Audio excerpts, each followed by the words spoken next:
Good morning. Thank you for joining us on this webinar on remote working and how to make it work. Just to go through some pieces with you.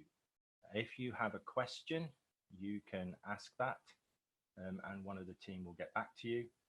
You can also raise your hand. You should be able to find a button to do that so we can see that you're trying to talk to us. So I'm ready to start. If anybody's got any problems, if you could post that into the Q&A or the chat tool, then one of the team will get back to you that's helping monitor this. Okay, so again, thank you for coming.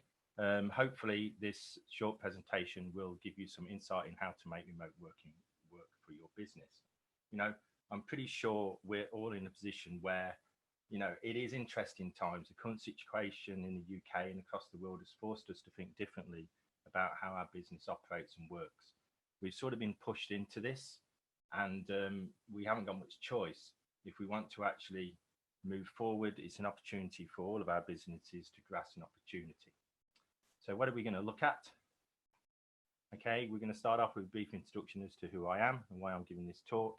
Then we're going to step through effective collaboration, looking at the way we can communicate more effectively, both internally and externally with our clients. Because obviously we need to work together as a team. We need to work together effectively. And this will make us more efficiently, but how do we actually be efficient when we're working remote? It is very difficult, especially if you've been used to working in an office for many, many years. And then we'll finish off by saying and covering how the project can actually help you. So where can you go for assistance to do this? And my colleague, Mark Medina, will drop in to cover that section. So this is me, James Pennington. I'm a digital business specialist. With first piece of work, I've been working for over 20 years in helping businesses implement e-business technology.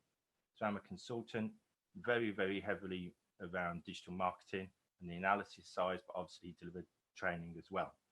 I was forced in, well, not forced. My first piece of research many, many years ago at the University of Warwick was working on a European collaborative project with Rover and Fiat. And believe it or not, it was in collaboration. So it was how do we design cars going across wide area networks without the need to travel and jump on planes. So it's sort of full circle for me. 20 years ago, got into this, and now we're actually doing it for practice and reality today. To be honest with you, what we used back then is no different to what we use today, other than the technology has got better, it's got more efficient, and it's obviously got a lot faster and a lot more robust. So remote working. In the UK, it contributes roughly 18.5 billion to the UK economy, and research suggests that it's going to increase to 74 billion this year. I have a slight feeling that that might be drastically increased as we are all now working remotely or trying to work remotely. If you're not there yet, it's probably something you're going to be doing very, very soon, and hopefully we can help you, assist you to actually get that in place. You know, 61% of global companies currently are allowing their staff to have some sort of remote working policy. You know, there's a big push.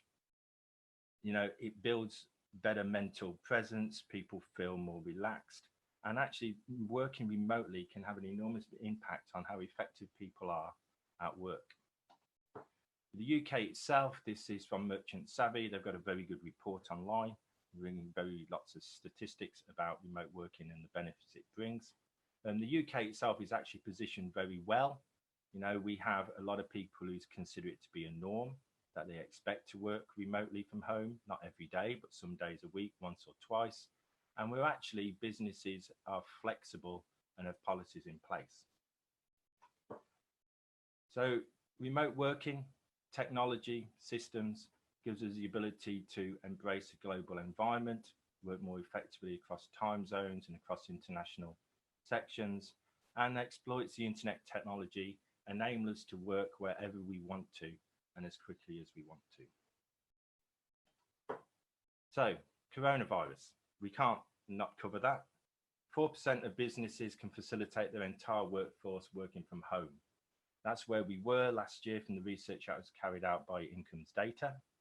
Today, a lot of us, most businesses, have got to look at how we can facilitate the entire workforce working from home. And it's not easy and it's not quick. It has to be done planned, it has to be thought through. access to files, access to information, making sure the team can communicate and work together, as well as handling external work with clients. At the University of Warwick, we went within 1 week to moving the whole of the training online and delivery for all the postgrad and undergrad work. Just in my one section that I work with closely, that's 225 students distributed across the world. And we've gone from classroom teaching on a Friday into online teaching a week later on a Monday. Not only does that mean as staff, we have to be prepared, also the people we're working with, our clients, also need to work a different way. It's a equipment increase, because obviously people who work remotely now, who work in the office, need equipment to do so. So you really do need to think and plan through and not just launch yourself into doing this. So the digital workplace. What is a digital workplace? Well, it enables us to work remote. We have to be able to provide our employees, our staff, access to all information in order for them to get their work done. It is a natural evolution of the workplace. You know, more and more people are looking at how they can work from home. And where technology and the environment is all important, and that's what we're here to talk about today. So, the digital framework, 3 key factors to that. How do we collaborate? How do we communicate? And how do we connect? Collaboration is about sharing information. Communication is about talking with one another to discuss and come up with ideas. And connection, if we can't connect, we can't work. So connection is the all-important one. The connection side of this, how fast your broadband is, the speed it works at, this is going to be the factor in how good your communication and collaboration aspects are. So Deloitte did a great piece of work last year on the digital workplace, Think, Share and Do. It's available from their website. And they came up with 4 key areas, 4 key elements that must be in place. Obviously, the use aspect is to connect, communicate and collaborate. How do we use technology? How are we using this within inside the business? Technology talks more about platforms, where they fit and where they work. And then obviously we need control. So compliance, governance and risk. And then what is actually driving this move? Why should the business be looking at what it's doing at remote working? And we're going to just delve into a little more depth on some of these before we get into a bit of the solution space. So people, the use side. Staff, employees are the key factor. Obviously, one of the biggest reasons why technology fails is the lack of training. As we are being forced into this, there's a bit of, yes, we can do training, we can help people understand how to use technology, but some people will just have to fall into this. Okay, we give them the tools, we give them the techniques, and hopefully with a bit of prompting through video calling, we can assist with the training aspect. People and culture. People and culture. You know, working with people in an office is interesting. Now you're working with the same people, but you're doing it remotely using computers. So people are going to react differently. This is where your extroverts and your introverted staff will start to show in different ways. But remote working is pretty much determined by the people. All technology rollout is determined by people. What they do, how they respond, how they interact. And now, remember, we're into the realms of, we can't just go and speak to the person. We're on lockdown, which means we've got to find ways of bringing in everybody's different personalities and making teams work effectively. So the project management, the team leadership aspect of this becomes extremely important.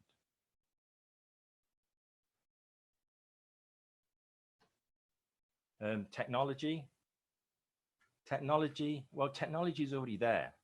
We've been using collaboration tools personally for many, many years. I'm pretty sure quite a lot of you use FaceTime or WhatsApp. or you might be chatting using Facebook Messenger. You probably use Google Drive. So all these tools are there. Technology is no longer a hindrance. It enables us to do this. So the technology platform, like I said earlier, back in 1996, I was working on a collaboration project. We could audio and video conference. We had shared spaces where people could put documents and they could work on documents together. We could share complete applications to engineers based in the south of Italy. So the technology has always been there. The position now is bringing it from what would typically have been used in our personal space into using it within the work environment.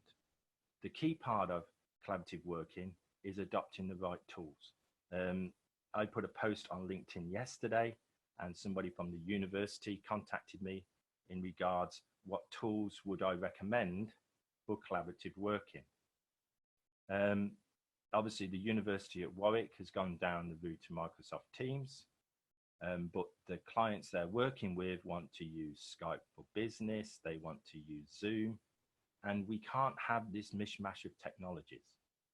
If we're going to collaborate effectively with partners, we have to be using the same platforms.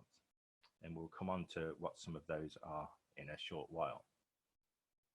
Control, risk, compliance, governance, all of these still stay. We need to make sure that we are controlling the flow of information. We need to make sure we're handling crisis and issues when they appear. Security and permissions on files, what's happening where the data is being shared, who it's being shared with. All of these become added issues and problems. And as organizations and businesses, we need to make sure that we are fully prepared in case there are any issues and problems. Making sure your stakeholders are aware, making sure you're meeting your business goals. Remote working does not remove control of the organization. We have to be a lot stronger. We have to have clear policies in place to make sure that our staff and our projects are managed effectively. The drivers, okay, remote working brings a lot of benefit to business. We can work faster, especially if we're collaborating with partners who are overseas. So the use of time zones becomes extremely useful for, let's say, in the software development industry. Employee experience. A younger employee is very likely to take a job on a lower salary if the remote working is available. Okay, increased revenues because our costs can go down. We're going to see reduced costs because people are working remotely. People aren't traveling. Faster time to market, and also greater innovation. Because we're having to think about how can we do this differently? Is there a different way of working? Is there a different way and bringing in more of people's skill sets? Collaborative working, remote working actually opens you up to bringing in experts and skills from wider afield than just the area in which you are based, because your business is set for that. Okay, so benefits, just to give you some ideas, these are statistics from a report. Okay, remote workers regard themselves as more productive because they're in an environment where they are relaxed, they're comfortable. 76% of workers in the US in 2015 preferred to do important tasks in places other than the office. Okay, so if you work extremely well, sat on your sofa, then great. This could work for you, and also for the staff in your business. If you like to sit out in the open air, this can work for you. If that's your place for being innovative and thinking, then brilliant. Remote working will give us that. Okay, 82% of employees would be more loyal to current employer if they had flexible working arrangements. Millennials, 68%, greatly increase their interest in Pacific employees if working remotely is part of the package. So there's lots of great benefits that we can see. There are issues.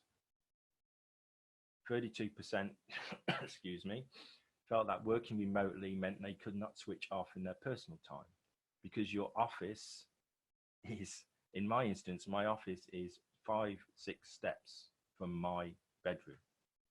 Okay, and it's very easy. I work probably more hours when I'm at home than when I'm going in and seeing clients, because you're not traveling. Okay, that travel aspect is gone. So it's easy just to get up in the morning and go and sit and work.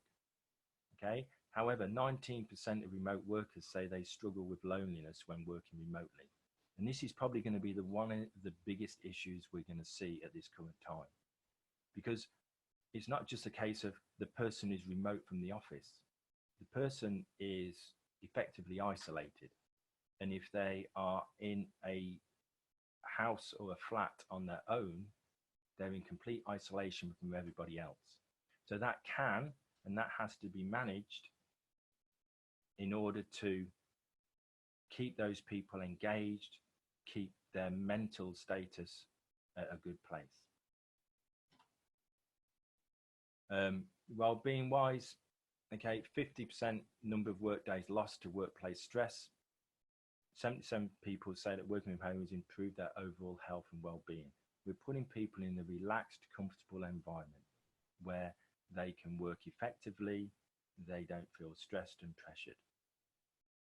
So remote working, it's here. We're in this position now that we're having to do this. What is it?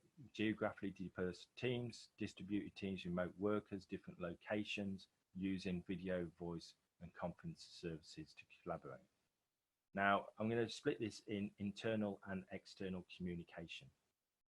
How do you communicate inside your business, and how do you communicate with your clients? So there's two different needs, and the tools are the same, but there's two different needs involved. Okay, so communication methods. This is a piece of academic research by de Gillespie, I believe, and this just sums up the way we interact. So same time, same place, we're faced together. You know, we're in the room together, we're talking. Same place, different time is we're using forums and news groups. We're using message boards to post information for people to come back. Different place, like we are today, all at the same time. We're on audio video conferencing using chat tools and whiteboards. I can see the chat messages coming up. And also different place and different time.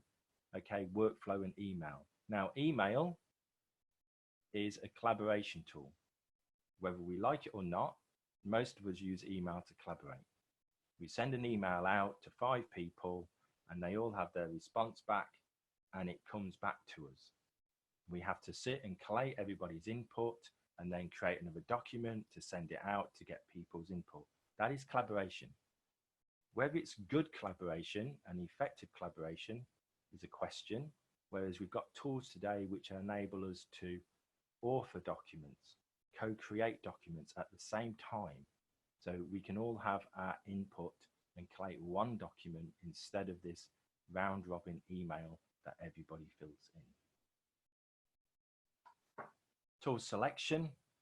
So this is just plotting out some of the key tools, and suitability for collaboration, and then the duration of the collaboration exercise. So if we're talking weeks, months, and years, this is where we start seeing tools like SharePoint and network drive stores, document management tools. These are long-term tools where we store, we archive, we modify, and we edit.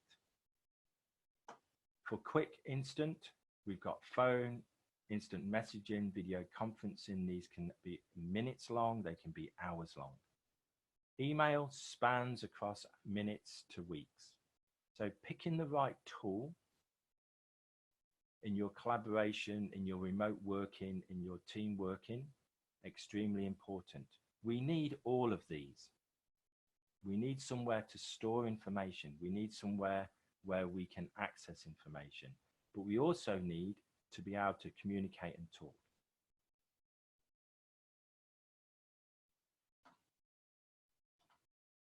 Okay, so effective remote working. To work remotely requires the end user to have access to information and systems to enable them to work as if sat in the office or face to face with a client. When we fail to provide this level of service, it develops frustration and prevents people from doing their job effectively. We have to be able to accomplish this. If we can't create an environment for people to work effectively, the jobs, the client work, the internal work is just not going to be carried out effectively. To accomplish that, we need to provide access to files, databases, systems, CRM tools, design tools, telephone systems, meeting rooms, all the bits and activity we do day by day. And we have to be able to connect with our colleagues. We need that connection, that face-to-face time, even if it is through a screen, to actually just check everybody's okay and see where people are at. You know, technology is an enabler. Technology doesn't fix problems, it enables us to do things better. You know, whenever we do technology adoption and we're working with clients to look at where technology can work, we always focus on process. We focus on issues. We try and identify where the problem and the root cause is to then look at how technology can enable the process to be improved. It improves efficiency, it improves productivity, but only if used correctly. And we're in exactly the same position now. Remote working should make us efficient and productive, but we have to understand the process, the interactions in order to make it work and enable the process to be better. So the tools discussed and the tools we use will have an impact regardless of the situation and where they're being used. So, remote working internally. These are things you need to be asking yourself before you even jump into just launching off with tools. Where are the files stored? So do you have a network drive? Are you using Dropbox? Where is information you need your employees to get hold of in order to work internally on projects, but also work remotely with the client? Do you have localized systems? So is your finance system installed on one computer in your office? Because that's going to have a major impact on how can I raise invoices for work that I am managing to do remotely? How does your phone system work? Can you take a telephone call into your office and it passes out to somebody who's sat at home? Do you have internal dial numbers? All of these we're going to look at in a little bit more detail. How good is the broadband system? The broadband system in your office, but also the broadband system at your home. I work with a colleague and the broadband where he lives is he can't get more than 2 meg. So remote working for video and audio can become a problem because the lowest denominator is the speed of connection. Who needs to access? Who needs to access what files? So security and permissions and privacy become important. And do you manage your own IT? Is this something you can do in-house? Or is it something where you're going to need assistance? You're going to need somebody to come and help you actually implement the technology and give you some basic training on how it works. And all of this leads us to, we have 3 main options really. We connect to the office, we move to cloud, or we bring in a hybrid solution. So something which mixes office systems and cloud systems together. So, remote access solutions. Remote access solutions remove the need for a VPN connection. Sorry, excuse me. Yeah, remote access solutions. Remove the need for a VPN connection. We'll come on to what this is in a second. Software is loaded onto a machine in the office. Secure transfer of data. Processing at the office end is fairly easy to set up, and there's a lot of third-party parties out there that actually deliver this as a solution. Now, when we're thinking about files, we have different types of files in different types of business. I've just given an overview here. So your client files, there might be Word documents, there might be PDFs, there could be Excel spreadsheets. HR, finance invoices, procedures, price lists, all of these type of information, product files, CAD files, design files. Okay, and they sit typically in 3 different places in organizations that I've worked with. We've got people who just store them on their machines. We have people who have a network drive inside the office, so they're using a Microsoft Small Business Server, for instance, and everybody logs into the Windows domain, and we store the files on the network drive. And then we've got the cloud. So people putting information onto cloud-based tools such as Dropbox or G Suite. Okay, now if we're already using cloud, you should be remote ready. Your business should be able to handle people working remotely because all the information they need is stored on the cloud. They just use a web browser, they access it, they download it, they edit it, they re-upload, and then they just click and distribute. If we're still talking people's machines and network drives, hopefully most of you are network drive. If you have people storing machines, storing information on their own machine and not centrally, then you need to think about how do we change and put in a network system. If we're here, we have 2 options available to us. We're either looking at connecting to the office to access information, or we're looking to migrate to the cloud. So effectively making us remote ready. Localized systems, CRM systems. Now, most CRM systems I see today are already cloud-based, but there are still some organizations running on internal systems. Finance systems, again, most people I'm seeing today, their finance system is already in the cloud. Email systems, most people already in the cloud. If we're sat here, connect to Office or migrate to cloud, again, we've got to plan this activity. It's not just a case of we move from inside to outside. We don't know how long this lockdown, how long this way of working has been put on us. It might be 3 weeks, it might be 5 weeks, it might be 3 months. We don't know that. So we've got to be thinking, what is the effective and quickest way for us to work? So it might be a mixture of office connection and cloud migration for some of our key information. Staying connected, types of phone, broadband systems, who needs access? Okay, who's going to look after all of this? These are questions you need to be asking. It's not just a case of let's move all of our files for our client into the cloud. Because do you want to share those with your client, which brings who needs access, security into the mix. Excuse me. So option 1, connecting to the office. Home, through the cloud, into your office block and back, and done securely. This is what we need to do. All communication needs to be secure for privacy reasons. So option 1, the simple and quick way. So Microsoft and Apple in their operating systems provide tools called remote desktop connection. It's built in by default. I can remotely connect into the desktop I am talking to you from today when I'm outside of my office.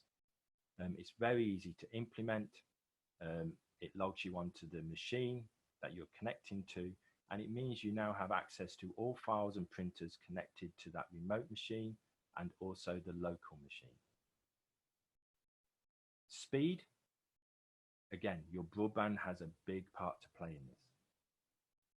Remote desktop connection provided through Microsoft and provided through Apple. You really have to be tight on security. The recommendation is that if you are going to use remote desktop connections, you always implement what we call as a VPN, a virtual private network, which creates a secure channel between where you are sat remote and the system in the office. Remote access solutions, we spoke about some of these, we mentioned these earlier. So we've got remote desktop, which is free. Now remote desktop works on an Apple Mac. It also works on a Windows machine. However, remote desktop will only ever connect into a Windows machine. And so if you're a Mac user, like I know some of my colleagues on this call are, if they needed to connect to a Windows box in the office, they would be fine. If they had a Mac in the office, then they can't connect to it using remote desktop. It is free. It's a tool already there. It does work. However, you need to definitely think about security. Now, go to my PC, TeamViewer, and log me in. These are not recommendations. These are industry standard tools. These are separate systems where we load something onto our machine in the office, and these tools allow us to remotely connect to that desktop in a secure manner. All information and all processing is done at the desktop in the office, which if you have a low-end computer at home, that's great, because you just need to access through a web browser your PC in the office or your Mac in the office, and you are using the power of the machine that is sat on your desk. These are very, very quick solutions to put in place. They are secure, they are safe. So if you're thinking a quick solution, then these three or a tool that is similar would be ideal to go for. But I'm pretty sure in the project that there are companies that can assist you with this. So option one, if we're going to put in a VPN, a VPN effectively enables me to connect securely to my office and then be sat there as if I was sat inside the building. Access to all information, access to all of the file servers that are contained within my local network. They are typically hardware provided. So this is a piece of equipment that sits within your company network. Typically today, this is equipment that is part of the broadband router. So how your business connects to the internet. Okay, and there's lots of vendors out there that sell these. I have had a few clients who have used this. I've had one at home myself in the past, and it is very effective. It's a great way to get secure access into your office. Connecting, again, Microsoft and Windows and Mac have built-in tools to already connect to a VPN. So if you were to buy a VPN router, your machines already have the software to enable you to connect. You can, however, go out and buy additional tools, which would be more secure, different levels of security, enabling you to connect to your office, but also be safe when you're working remote and not connecting to the office. So they give secure connections into computers they have for you to access the internet. So VPN or remote desktop. So option one, which one? Okay, remote desktop, quick to install. Everything you do is carried out at the host computer, so the one you are connecting into. It's a shared screen, a bit like today. I am sharing my screen to you. I'm not sharing an application, I'm sharing a screen, which makes the system work faster. If you use the Windows version of remote desktop, definitely with a VPN. All of the shared desktop tools like LogMeIn do not require VPN. They actually include security as part of the tool. If we're running a VPN connection, speed of connection, problematic. All broadband has an upload and a download speed. So it might be really fast me talking to the machine in the office, but it can be really slow bringing any files back to me. Processing is local. You can have issues transferring files. However, VPN is extremely secure. It is effective. It does have a problem in, remember that if we're using VPN, you are dragging everything from the office to your machine. So if you're trying to use a database in the office and you've got a client sat on your machine, you open your client, it then communicates to the office, the database on a server in the office. You're relying on how well the database is coded. It can be very, very slow for your screen to refresh and applications to update. But both of these solutions work.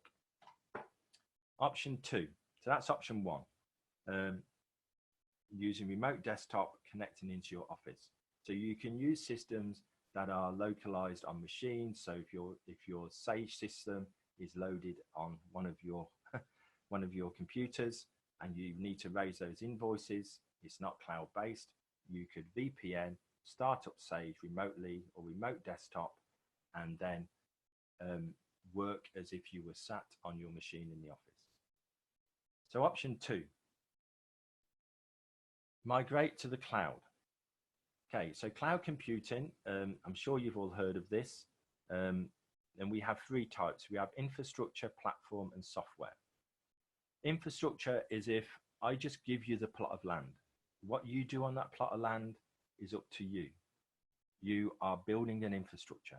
Platform is I build a flat for you and I paint the walls, I put the doors in, and I lay the floor. What you do from there on in, you are building on top of what I have given you. And software as a service, which is where most of us, most small businesses, unless you're into technical development, sit. This is software. Effectively, I give you a system, so you just walk in and you start using it. So this is where most of us, this is where remote working, we're using software as a service to enable this. Okay, so the benefits of software as a service. Pay per user. So we can bring people in easily. This is a monthly fee.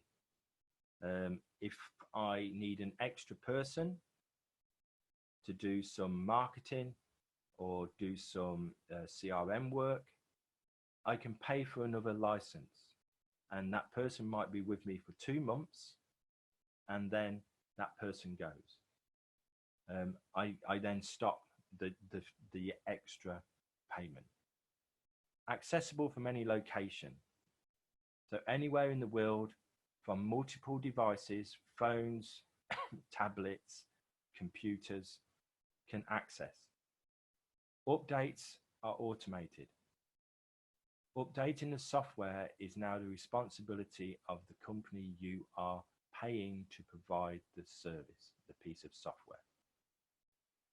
Personalization and customization, we can get some of that. So colors and fields and CRM. It's scalable, which means it easily grows. As your business grows, as you need more functionality, as you need more space, the system grows with you. You haven't got to go and add extra drives to a network server or upgrade the server in order to run the next release of software. It's quick and easy to deploy. We do some work with some of the students at the university on CRM, and we can have a full CRM system deployed within 5 minutes. The question then is, what do I do with that? So this is why I would suggest don't just jump into getting some of these tools if you think they work. You need to understand why you're using them and what you're using them for. There is a low cost of entry. Hosted solutions now, so your cloud solutions are very, very low cost to get in. And your technical skills, the need for IT is minimal, because the technology aspect of this is handled by the person you are leasing, you are paying to provide the software. So when there's an issue, you are contacting them. You are not waiting for an IT department to fix your email server or fix why your CRM tool isn't loading. Okay, you're on to somebody else because you're paying for that level of service. There are issues, lack of control. You're no longer in control of the software, the underlying software. Security, a lot of people are concerned about security in cloud. Where is my data stored? Who has access to it? And these are things, you know, the big companies involved in this area, their systems are secure. Some of them will be providing services for governments, for Army and Navy installations. So their data centers where they store your data are secure. Where is the data stored? So this comes back to, depending on what industry you're in, the finance industry, there are regulations on where I can store customer data. In the UK, it has to be in the UK. Other types of data has to be in the EU. So data storage location, it becomes important. Where are your servers? Now, if you speak to Google and you speak to Microsoft, the answer you'll probably get is, we don't know, it's in the cloud, because they distribute across. So you can get services from them where you are locked to specific servers. Connectivity issues, if you can't connect, if you move to a software as a service, so a cloud-based environment, if you cannot connect, you cannot work. One of my clients, their whole desktop environment, if their broadband at the office goes down, they just pick up their stuff, they go home and they sit on their home PC and they are working as if they were in the office. They can even take their desk phone home with them, plug it into their broadband at home, and that now acts as a internal phone and a direct dial number as if they were sat in the office. We have to have connectivity. Performance of systems, you know, this comes down to the quality of the provider you are going to. There are issues with some integration. If we were to go back a few years ago, integration of tools was quite difficult, but now the vast majority of good cloud services and good cloud software, they integrate with lots of different tools on the market. So they've spent their time making sure, so let's say for instance, MailChimp will integrate into your CRM systems. Microsoft Teams will integrate into Trello. So we can link all of these systems together. Data migration. So if you decide after looking at this that we need to move to cloud, data migration takes a long time if you have a lot of data that you need to make available. And there is a high cost of ownership. You know, these tools are built in such a way where they're low. It's a low monthly fee. But that's a low monthly fee times 10 if you've got 10 people accessing. And that's month by month by month. So these are things we have to start to factor in. Okay, how much is this actually going to cost? Which is why we need to understand who needs access, who needs to get into this area, who needs CRM, who needs access to the finance tool. Because if we move into a cloud-based environment, it's an ongoing cost. So option 2, if we're looking at file storage, migration network drives to cloud, you know, is it all your files or is it only specific files or files that are current projects or client files that you've just finished? We have to think about backup, making sure that these providers, you're actually backing up the files. Because if you lose one, somebody accidentally deletes it, can I get it back? Okay, filed versioning. So revision and versioning of files, version 1, version 2, version 3. Oh, we need to roll back to version 1. Is that possible? Can I work with the files from mobile platforms. So these are some of the providers on the market. There are lots more. Obviously, G Suite, Dropbox for business, OneDrive for business, Amazon Workdocs. These are all business level services. They do individual level, so Google Docs, Google Drive. But remember, you're using these tools to drive your business. So paying for a solution will give you a better level of service level agreement and better response and support. Obviously, iCloud also has storage capabilities as well, and a business level storage capability. Desktop provision, so dealing with your files, now dealing with your operating systems. It is now possible to run the whole of your computer in the cloud, which means you just need a web browser, you access, and you are now working on a computer provided on a remote machine that can be much faster than the actual laptop that you are working from. Applications and files are fully accessible because you would have an environment where they're handling your file service. They are fairly easy and quick to roll out. I read an article on Amazon Workspaces, and they were rolling out within minutes 50 desktops. You need a local system to connect, and delivery partners are using usually one of these tools to deliver the platform. So these are the underlying systems, and delivery partners will either be a Microsoft partner, or they'll be partners with VMware or Amazon, and they will use these platforms to give you the desktop. Cloud systems for finance. You're probably already using one of these. I moved my finance system for my business to free agent probably 2 years ago, and it has changed how I do my finance. I can see instantly the state of all my invoices, instantly the state of my revenue, and I can do that from my mobile phone whilst I am on holiday. So my accountant, she has done my books within 1 week of my end of year, whereas before she would be chasing me for my Excel spreadsheets for a long time to get them. Okay, this if you're not using a web-based, cloud-based finance system, it is definitely worthwhile looking at. Document creation, Google Docs. We have Writer from Zoho. We have Office Online. We have the ability to create documents in iCloud on pages and numbers. Okay, so we can use all the systems we would typically see in business remotely. We've got designer apps, so the whole Photoshop suite is Creative Cloud, so all of that's gone web-based now as well.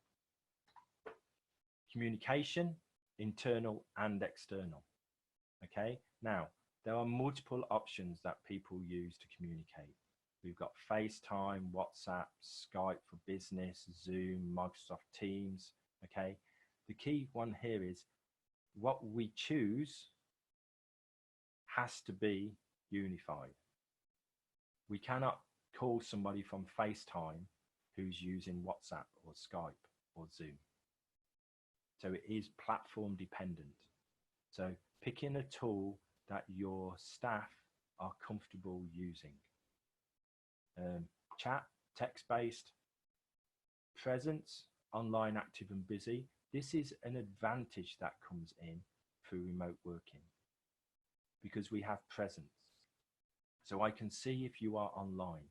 I can see if you're active. I can see if you're do not disturb because the tools tell us.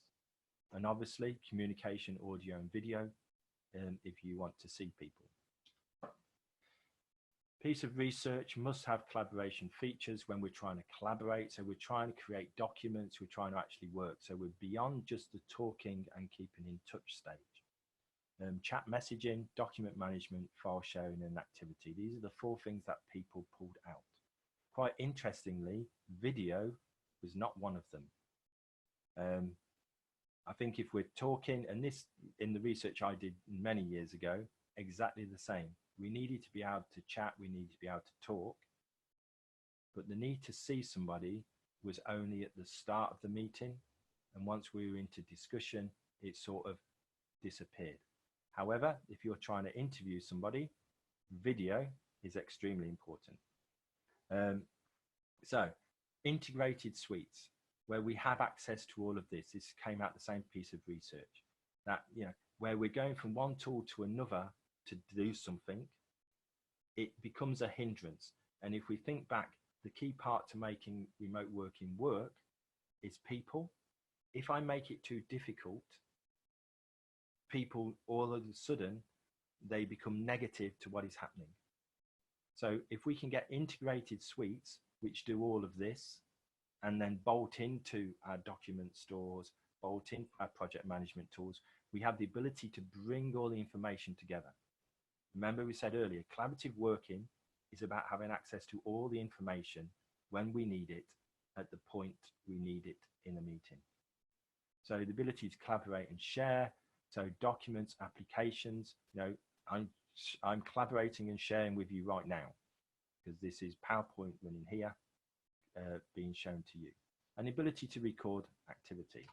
Now, when we get into collaboration tools, these are just 4 I've picked out.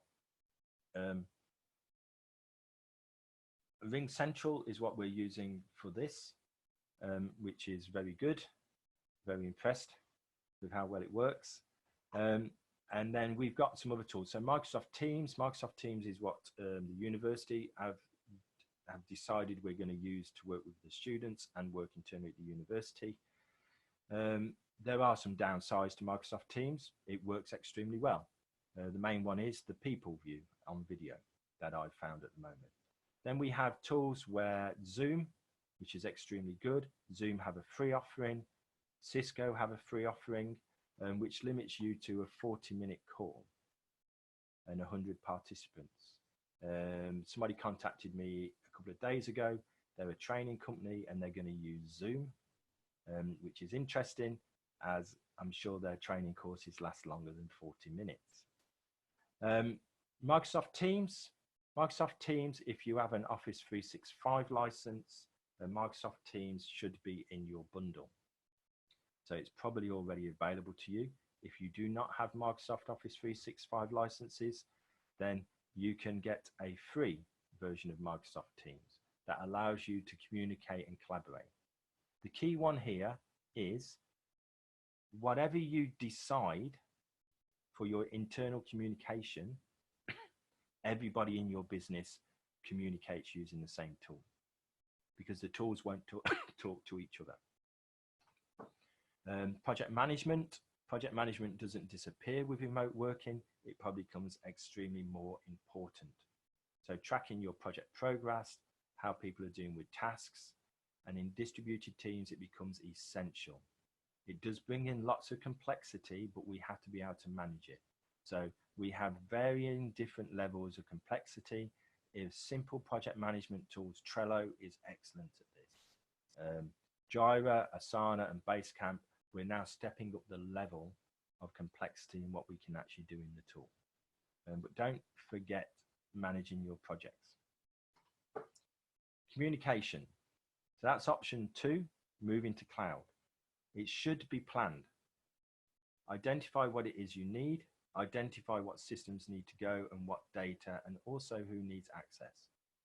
And that can be, again, we said right at the start, we could have a mix, some in the cloud and some local in the office. So it's a case of planning and building a strategy to roll that out. So communication-wise with externals, how are you going to handle inbound calls? If people at the moment dial one number in your office, that number then is probably transferred internally to a desk on your phone, a phone on your desk, okay? And how are you going to do that if there's nobody in the office to redirect the call? So we've got to think about how your phone system works. This is, it's part of the remote working mix. And there's 2 ways to start handling calls. One, And an easy option is find a virtual assistant. So somebody who takes your calls for you and then redirects, sends you a message to say this person is after you, this is what they want, and then you return the call. Virtual assistants are very good. We use one at the National Business to Business Centre for quite a few years because they also filtered out all the unwanted calls. So where somebody was trying to sell you insurance or sell you energy for your business, and that took all of those away. The other option is to look at moving your phone system into the cloud. So Ring Central, who obviously we're using their collaboration tool today, they also are a highly rated online VoIP phone system, which can do call redirects, as does Vonage and BT, and they allow for internal transfers. So you can set up internal numbers and you can transfer to a mobile phone, or you can transfer to a home phone, or you can transfer to a phone that is VoIP based, sat on somebody's computer. So this then enables your team to talk to each other ad hoc as well. So coming near to the end for me, and then Mark will carry on. So remote working and issues. Obviously, work becomes easily accessible. Early starts, late finishes, because you're at home. We can be easily distracted. Obviously, if you've got kids, there's homeschooling going on. Music, it's very easy procrastination to put things off. I'm very good at that when it comes to marking. The news, the media, what's going on, all of these are pressures which distract us, especially if the task we've got to do is something we don't enjoy. No physical office, sofa beds might be comfortable. There's easy to lose focus on what you're doing. And obviously, isolation is the big issue we're going to start to see, because we lose the engagement. We lose the engagement of team. Okay, so the isolation side. So this is a piece of research from Trello, or some information about Trello. Trello is, their marketing department is 100% remote. They meet 3 times a week through online meeting spaces, and they make sure that information about what is happening with individuals in the team and the company is shared with everybody.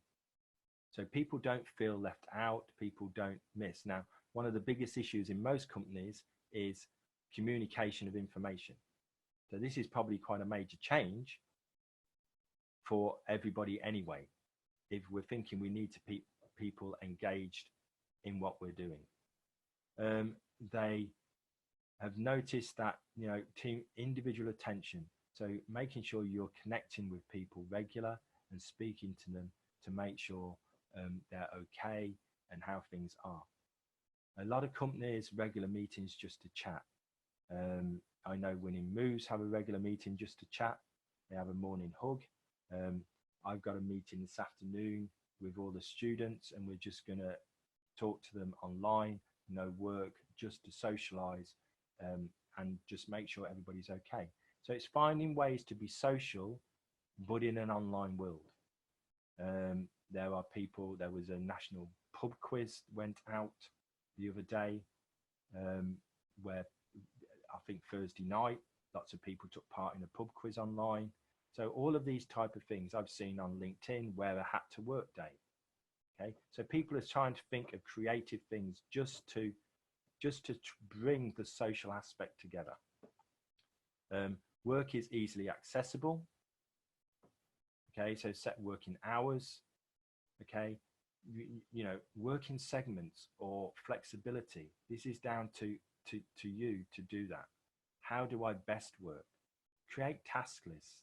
Monitor your performance. So at the start of the day, what am I going to achieve today? Or this week, what am I going to achieve? So you can see, so you're driving yourself. If you are easily distracted, kids, you know, set times to work.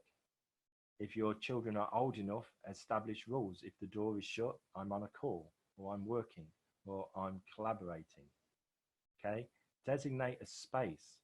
Now, not all homes have spare space for offices. You've only got to look at LinkedIn or Facebook to see where people are sharing their office environment, and it happens to be their kitchen table. Okay, sofas and beds, they are very inviting to work from. However, short term, this is something you have to get into the process of. I'm going to spend 3 or 4 or 5 hours today working. A sofa might be nice, but it'll be uncomfortable. You won't be focused, and you'll lose concentration. And it needs to be somewhere where you can separate. So separate from the rest of the house, and get on and do the tasks you've got to do. So I'm just going to finish with this video. The audio should play. My colleagues who I can see will nod on their video if it does. Just to be prepared. The technology might be a problem. So that is just an overview of remote working. I'm going to hand over to Mark now, and he's going to go through what's available. So how can Digital Catalyst help and support your businesses as we start moving forward in this different time? So I will make you host, Mark.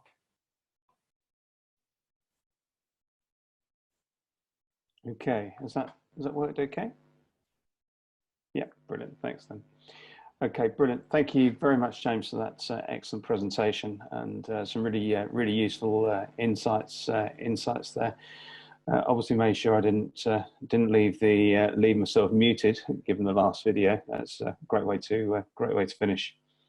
So yeah, just wanted to sort of finish the main element of the presentation before we get to a Q&A session, to give you an idea what support is available. I mean, a lot of what James has discussed and covered, we're pretty much going through ourselves at the moment, of course. And whilst there is an element of needing to respond to the current situation we're in, there is an opportunity to set up an infrastructure and pick applications and so on that will serve your businesses very well in the future, and an opportunity to make the right decisions now. So let me just see if I can. Okay, so I just wanted to pick up on a few things that that may be of interest. Firstly, sort of looking outside, there's quite a lot of support around at the moment from large tech organisations, particularly in areas such as cybersecurity. There's been a number of, as always in these situations where we have challenges, criminals see an opportunity. So one of the areas we've seen is, for example, the coronavirus robocalls to look out for, threatening HMRC penalties for tax fraud and so on, as well as calls claiming to be from the World Health Organization or charities asking for donations, etc. So it's not unusual that these things arise, but obviously just to remain vigilant and to the various scams that are often pulled on these occasions. We've got a few. These are more really for the slides, which we're happy to share with you later. Just some areas of innovation that are happening. But perhaps more interesting is some of the special offers that are available. And a number of the tech organisations have really stepped up to the plate, as it were, in terms of doing their bit to help businesses to find their way through the COVID-19 crisis. So there's a few items there. I won't go through them in detail, but we put the links on so you can click through. You can see there Microsoft, Google, and WebEx are all offering free or introductory packages, many of which will extend depending on how long the situation continues for. There's further options there. Facebook, Zoho, who provide CRM style software, and also broadband packages. Kcom, of course, local, and BT removing caps on broadband packages, so customers have unlimited data. So from a growth hub point of view, there's a couple of areas of support that I'd like to share with you that are available to be tapped into straight away. So some of the areas to move forward. Clearly, we're hoping to run further webinars, perhaps looking at some of the areas that James has covered today in more depth where appropriate. But also a variety of other areas. So we'll obviously communicate those, and please keep an eye open for them. But more specifically, I'd like to talk about the detail of the ICT for Growth grant that is available to assist into purchases of infrastructure elements, but also applications, hardware as well. Digital Catalyst program to help businesses to adopt digital technologies effectively. We're thinking very much currently with a focus on the sorts of support and resources that we needed to continue training and to get through the current situation. Yeah, various other options, there. Also, sort of planning and scheduling and team interaction. So the ICT for Growth grants, these are the headline details. As I've mentioned, it's available for hardware, software, and infrastructure. The project value has to be between 2,500 and 24,999, which is very precise, excluding the VAT.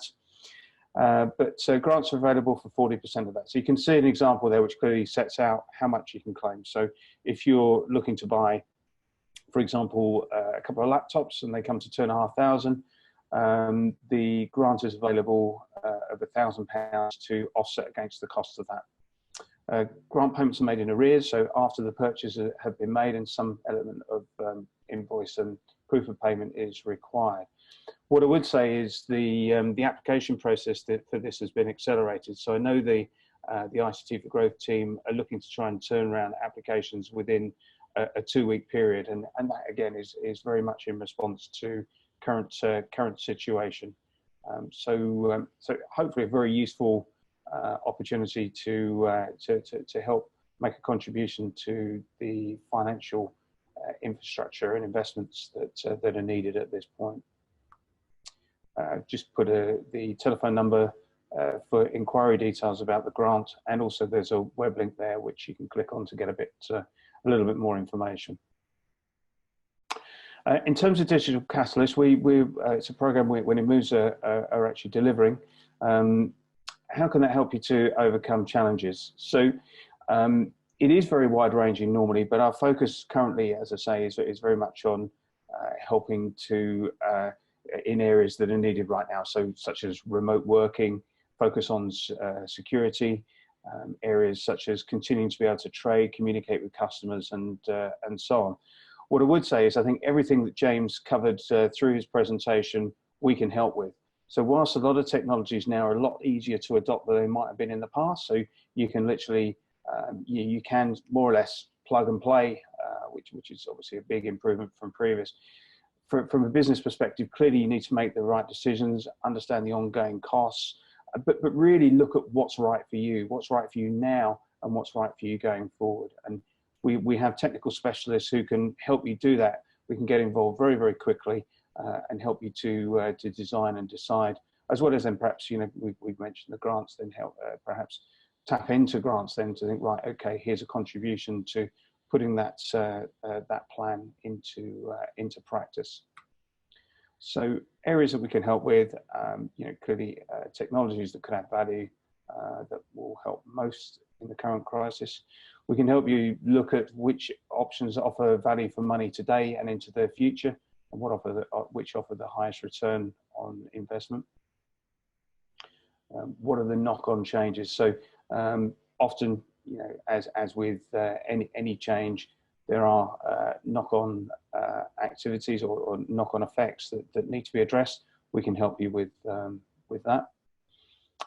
And also looking at different technologies, how they're going to integrate with what you have now, because ultimately, most of the time you wouldn't necessarily want to completely throw everything out the window and start again. It's about looking at the best options that can link into what you have already. And then obviously how you're going to implement and manage the technology on an ongoing basis. So again, a point James made was, are you going to manage this internally yourselves, or do you need some external support? And again, we have collated a list of local technology suppliers, providers who can help you with this. Typical projects. I won't sort of cover these in huge details, but we can help you around areas like introducing customer relationship management system to help with managing customers, staying in touch with them, improving communications and the service you provide to your customers. E-commerce. So yeah, again, this may be something you're involved in already. Are there ways of improving this? But if you're not involved in it, can it help you to obviously continue to trade through this situation? Does it give you another alternative at this particular time, which then may be very useful in terms of the future? Okay, general move to the cloud. So again, I'll be repeating what James said in this case, but we're looking at obviously that different options in terms of whether you're office based or cloud based or somewhere between the two. And consolidating your infrastructure. So again, picking up some of the things that James said, but also what other what applications might help you with other areas like marketing and so on, and that you may be using, could perhaps use more effectively, or it's perhaps areas that are completely new to you.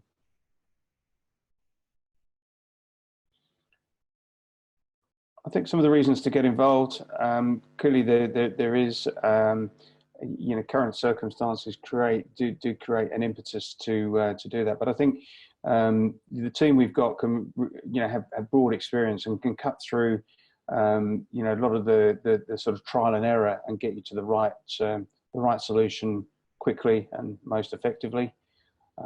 The local enterprise partnership are very keen to invest in businesses like yourselves, and at the end, the solutions we would want to help you with should have lasting impact. So they should be not just making life easier, but improving productivity and growth, and obviously helping manage in new ways given in the current situation.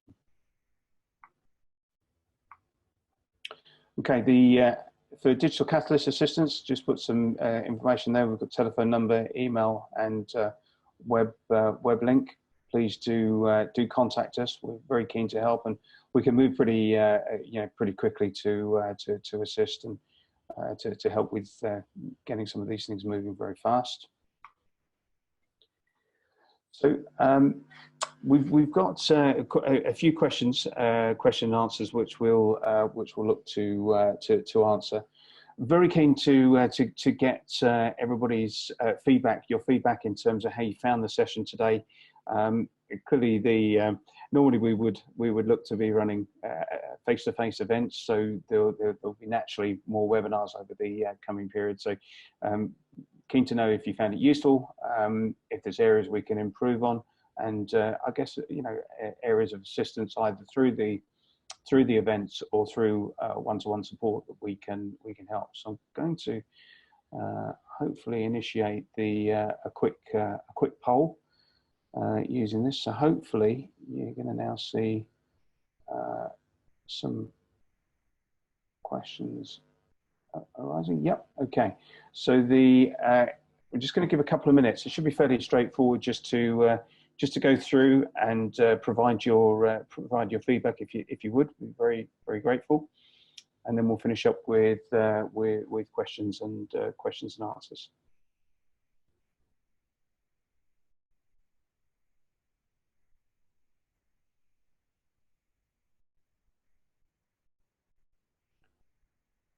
Lynn, James, can you see this okay? Just to double check that it's initiated properly. Got it as feedback in progress. Okay, fantastic.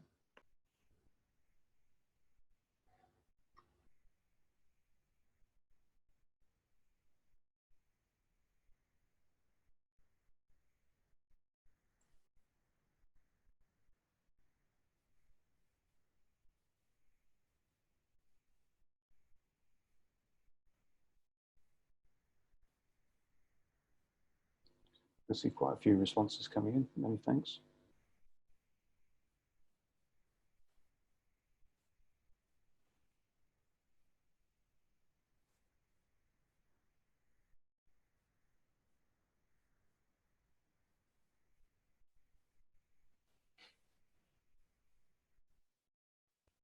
Okay, just going to leave it running for a few more moments.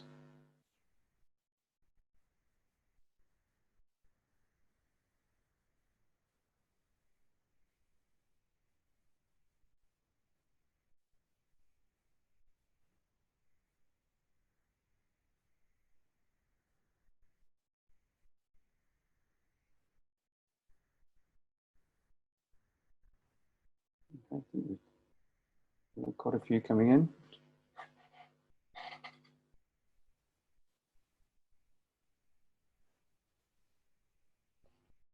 Okay. James, I'm going to make you co-host. Hopefully this will work, so we can both, I guess, respond to the to the questions and answers. So, thank you for your feedback. I'm going to end the poll now. Oh, actually, there's a few more there. So I wonder if I can leave it running and we can answer the. You can just leave it running in the background, Mark. Fabulous. Okay, thanks, Lynn. Okay, so I'm just going to take back control of my screen. Excellent. Okay.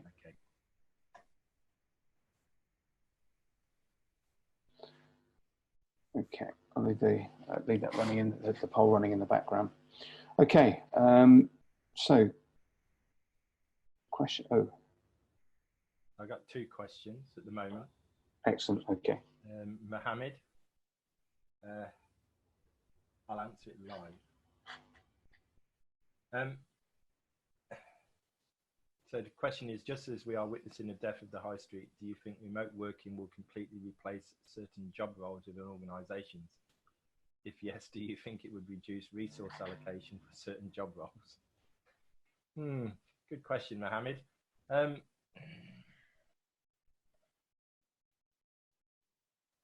think we're in a position where remote working, we're semi-forced to do it because of the situation in the country at the moment.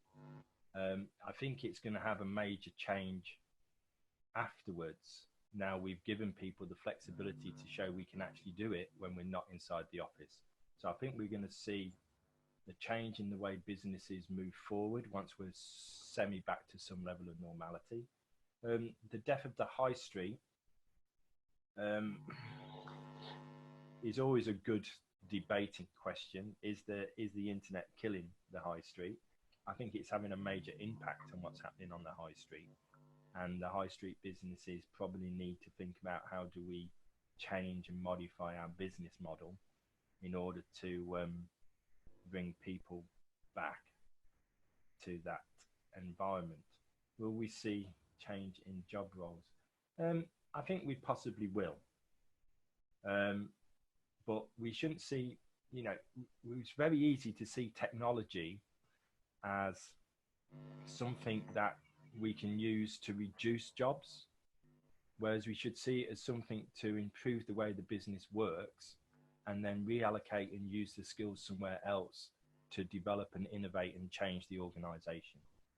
And as I know you, Mohammed, we can pick up on that later. What are the steps that an organization can take to ensure a smooth yet quick transition into remote working and ensure seamless integration into current business process flows? I think Mark sort of answered that along with me. Obviously, if you can get support from Digital Catalyst, then getting an expert to come and help to work with you to understand what your process flows are and where technology fits is a plus point, and something that if it's there and it's available, why would you not do that? In terms of if you can't get support from Digital Catalyst because you're outside of the area, I think you've got to think about what is it your business is doing, where your files are. So what I covered in the earlier part, you need to understand why you're doing this and where it fits, and what the objectives of moving into remote working and using cloud-based systems, what is that going to do for the business? And once you understand what it is you're actually trying to do, you can then start to know, well, how do we handle a client at this point? How does that client flow through? What information do we need? Where is that information? So you can then use technology to redesign the process. I think the worst thing companies could do at this point in time is just jump into something without understanding what it is first that they need to actually do. I've got a question from Steve. Is it possible to get a copy of the slides for reference via email? And I believe Lynn will be doing that. She's nodding at me on her screen. Okay, has anybody got any other questions? You need to raise your hand and you can talk to everybody, or post it in the question Q&A section.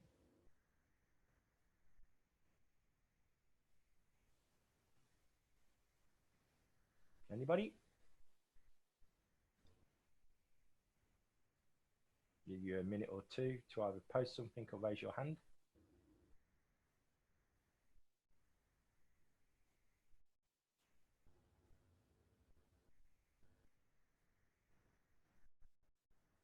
Okay, well, I'd like to thank you all for joining us on this webinar.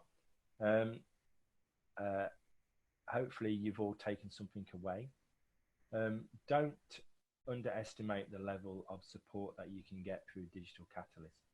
The team that are there to provide the support are all professionals in this area. They're experts and people with consulting backgrounds in digital and technology for many, many years. So that is there for you. Thank you again. And all I'll say is keep safe. Do you want to say something, Mark? Just to say a big thanks to you, James, for the excellent presentation, but also to everybody for joining us, and yeah, just echo your comments. Really, it's there's some really invaluable support available. So please do contact us to take advantage of it. And yeah, of course, obviously, same message about staying safe. Look after yourselves. Okay. Fantastic. Thank you very much indeed for your time. Okay. Thank you.